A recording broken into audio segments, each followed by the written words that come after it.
Females के अंदर UTI इसलिए भी कॉमन है कि जो पेशाब की नाली है, जिसे यूरेथ्रा कहते हैं, वो काफी शॉर्ट होती है। मसाने के अंदर यूरिन ज्यादा देर के लिए स्टे करना शुरू कर देता है, ये भी एक रीजन होती है, यानी मसाने में इन्फेक्शन है या पेशाब की नाली में इन्फेक्शन है।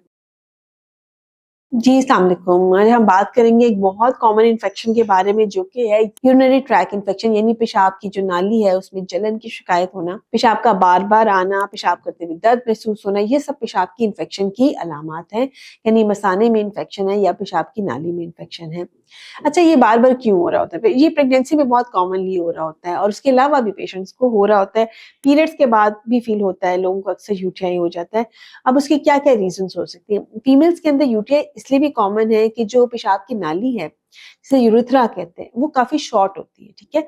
अब वो चूँकि इतनी शॉर्ट होती है और एरिया भी आप देखिए कि उसके अंदर वजाइना के करीब वजाइना है, और वजाइना आपको पता है कोई स्टरलाइज़्ड प्लेस तो होती नहीं है, उसमें इन्फेक्शंस होती है, उसमें बैक्टीरिया हो सकती हैं, उसमें बैक्टीरिया भी है, फंगस भी है, तो ये वाली जो इन्फेक्शन होती है, स्पेशली जैसे इंटरकोर्स वगैरह के बाद या हस्बैंड वाइफ रिलेशनशिप के बाद, वहाँ पे इरिटेशन भी हो सकती है।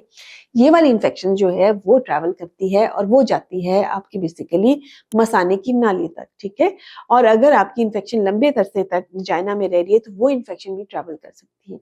इसके अलावा यानी वो मसाने तक जा सकती है। इसके अलावा आपकी जो यूरिन में इन्फेक्शन इस वजह से भी प्रेगनेंसी में ज़्यादा हो जाती है कि जो यूरिन का फ्लो है, वो थोड़ा-सा स्लो हो जाता है। मसाने के अंदर यूरिन ज़्यादा देर के लिए स्टे करना शुरू कर देता है। ये भी एक रीज़न होती है कि यूरिनरी ट्रैक इन्फेक्शंस हो जाती हैं। अगर इन्हें बर वक़्त ठीक ना किया जाए, तो ये इन्फेक्शन किडनीज़ तक भी जा सकती है। यानी मसाने से इन्फेक्शन गुर्दों तक चली जाती है, गुर्दों की सोजिश हो सकती है और उसके अलावा जो है गुर्दों की स्वेर इन्फेक्शंस हो सकती है। अगर बढ़ जाए तो ये इन्फेक्शन ब्लड में भी जा सकती है। तो इसको टाइमली ट्रीट करना, मुकम्मल ट्रीट करना बहुत ज़रूरी है। ऐसे पेशेंट्स यूजुअली बार-बार, यानी इसकी अलामात की अगर हम बात करें, तो बार-बार यूरिन का आना, दर्द के साथ आना, जलन होना, महसूस होना, और उसके अलावा जो फ्लैंक पेन्स होती है, यानी ऊपर किडनी वाली साइड के ऊपर बैक साइड पे आपको पेन फील हो रही होती है, जो कि नीचे मसाने तक उसको जाते हुए महसूस हो रही होती है। तो ये चीज़ें इम्पोर्टेंट है। फौरी तौर पे इसके अगर आप यूरिन का टेस्ट करवाते हैं, सिंपल टेस्ट है, उसमें पता चल जाता है कि पस सेल्स कितने हैं, उसमें ब्लड तो नहीं आ रहा, हीमोग्लोबिन तो नहीं आ रहा, उसमें इनको इन्फेक्शंस का पता लगता है। सेकंडली, अगर आपकी इन्फेक्शन बार-बार हो रही है, तो कल्चर्स करवा लेना बेहतर होता है, और कल्चर हमेशा एंटीबायोटिक्स इस्तेमाल करने से पहले कराने हैं, ठीक है? यूटीआई की ट्रीटमेंट में कल्चर्स हमेशा इन्फेक्शन को ट्रीट करने से पहले आपने कल्चर्स देने, फिर आपने एंटीबायोटिक स्टार्ट करनी है। अगर जो रिस्पॉन्स आ गया तो वही एंटीबायोटिक कंटिन्यू करनी है, अगर रिस्पॉन्स नहीं आया तो जो कल्चर की रिपोर्ट 5-6 दिन में आती है, उसके हिसाब से फिर आप एंटीबायोटिक्स का इस्तेमाल कर सकते हैं।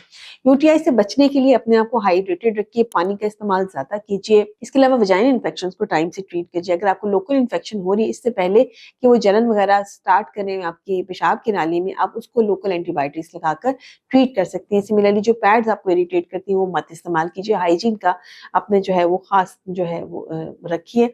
पानी का इस्तेमाल मैंने बताया। इसके अलावा जो अगर आपको लगे कि यूरिन की इन्फेक्शन स्टार्ट हो रही है, तो जो आपकी क्रैनबेरी के साशेज़ होते हैं, वो बहुत हेल्पफुल होते हैं, ठीक है? वो आपके पीएच को मेंटेन करते हैं, बैलेंस करते हैं, जिसकी वजह से इन्फेक्शन स्टार्ट ही नहीं होती है।